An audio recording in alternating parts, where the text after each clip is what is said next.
성경 일독을 위해서 오늘 우리 함께 읽어나갈 하나님 말씀은 고린도후서 10장부터 마지막 장인 13장까지의 말씀입니다.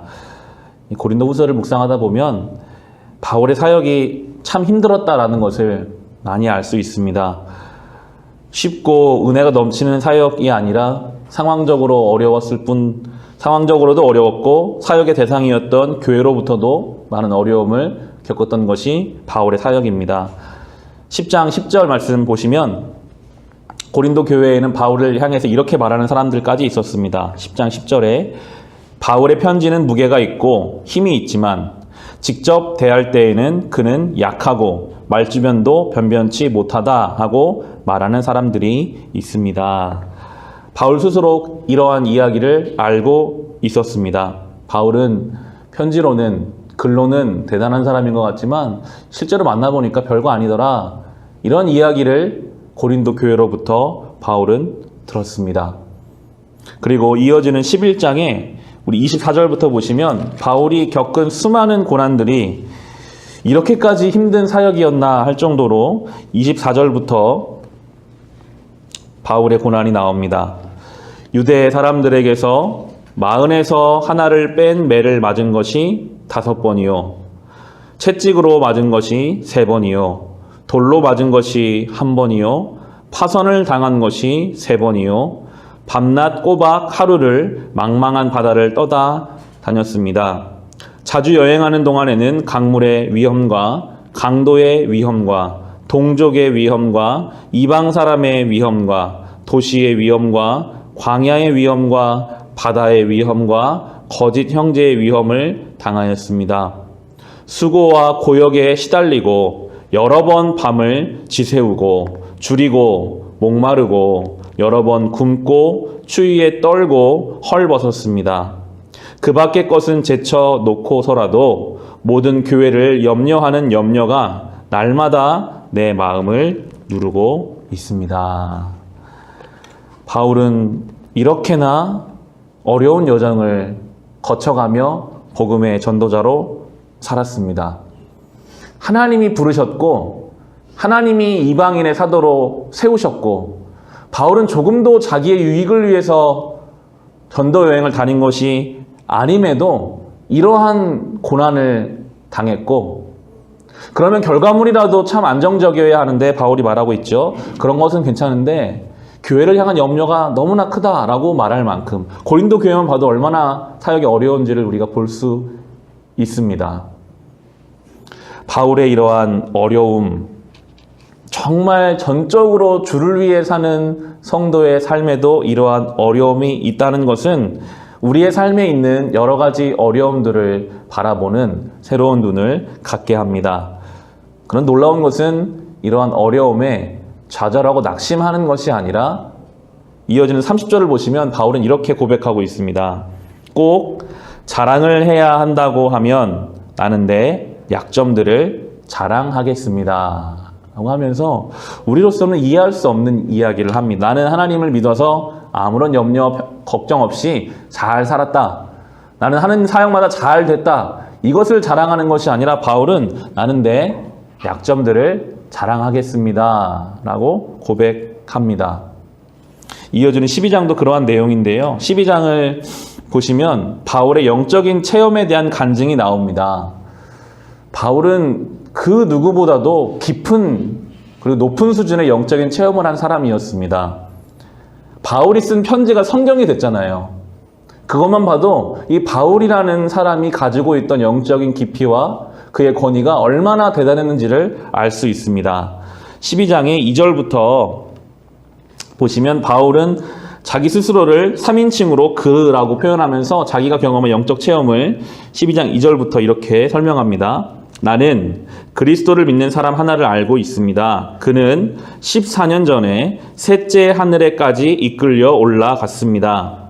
그때에 그가 몸 안에 있었는지 몸 밖에 있었는지 나는 알지 못하지만 하나님께서는 아십니다. 나는 이 사람을 압니다. 그가 몸을 입은 채 그렇게 했는지 몸을 떠나서 그렇게 했는지 나는 알지 못한 하나님께서는 아십니다. 이 사람이 낙원에 이끌려 올라가서 말로 표현할 수도 없고 사람이 말해서도 안 되는 말씀을 들었습니다. 라고 자기가 했던 영적인 체험, 도대체 설명할 수 없는 몸 안에서 일어난 일인지 몸 밖에서 일어난 일인지 하나님만 아시는 그러한 일을 경험한 대단한 영적인 체험의 소유자였던 이 바울. 그런데 그의 몸에는 가시가 있었습니다. 이어지는 7절부터 10절까지 보시면 내가 받은 엄청난 계시들 때문에 사람들이 나를 과대평가할지도 모릅니다. 그러므로 내가 교만하게 되지 못하도록 하나님께서 내 몸에 가시를 주셨습니다. 그것은 사탄의 하수인이라고 할 수 있는데 그것으로 나를 치셔서 나로 하여금 교만하지 못하게 하시려는 것이었습니다. 나는 이것을 내게서 떠나게 해달라고 주님께 3번이나 간청하였습니다. 그러나 주님께서는 내게 이렇게 말씀하셨습니다. 내 은혜가 내게 족하다. 내 능력은 약한 데서 완전하게 된다. 그러므로 그리스도의 능력이 내게 머무르게 하기 위하여 나는 더욱더 기쁜 마음으로 내 약점들을 자랑하려고 합니다. 그러므로 나는 그리스도를 위하여 병약함과 모욕과 궁핍과 박해와 곤란을 겪는 것을 기뻐합니다. 내가 약할 그때에 오히려 내가 강하기 때문입니다. 아멘. 참으로 놀라운 고백입니다. 이 바울이 가시라고 표현하는 것이 무엇인가에 대해서는 여러 의견들이 있는데 대체적으로 간질병이라는 이야기가 있습니다. 앞에서 막 말씀을 전하다가요, 간질이 와서 쓰러져서 거품을 불고 막 이렇게 떨고 있는 그 간질병. 그러니 얼마나 사역하는데 어려움이 있었겠어요. 바울이 기도했죠. 주님, 이것을 좀 고쳐주십시오. 사역하는데 어렵습니다. 그런데 주님의 응답은 너무나 명확하게 내 은혜가 너에게 족하다. 네가 약하기 때문에 거기서 하나님의 능력이 완성된다. 바울은 아마 그 응답을 듣고 뒤통수를 얻어맞은 것처럼 하나님 앞에 아무 말도 하지 못했을 겁니다. 아, 하나님은 그렇게 일하시는 분이시구나. 여러분, 그렇게 대단한 영적 체험을 한 사람도요, 교만해질 가능성이 늘 있습니다. 아무리 모든 것을 다 바쳐서 사역했던 이 사도 바울도 하나님 앞에서는 교만할 수 있는 가능성이 있는 존재였기 때문에 하나님은 그 가시를 그에게 남겨두심으로 그의 약함 가운데 강하신 하나님을 우리에게 보여주시기 원하십니다. 우리의 삶도 마찬가지일 것입니다. 바울도 그랬을진데 우리는 얼마나 더 교만할 가능성이 많겠습니까? 하나님께서는 우리 안에서 그분의 능력을 나타내시기 위해서 우리 안에 가시를 남겨두십니다. 왜 하나님은 이 문제를 해결해 주지 않으시지? 왜 하나님은 나의 기도를 응답하지 않으시지? 하나님은 오늘 어쩌면 이 말씀으로 우리에게 응답하시는지도 모르겠습니다. 내 은혜가 내게 족하다. 네가 약할 때 나의 강함이 완전해진다.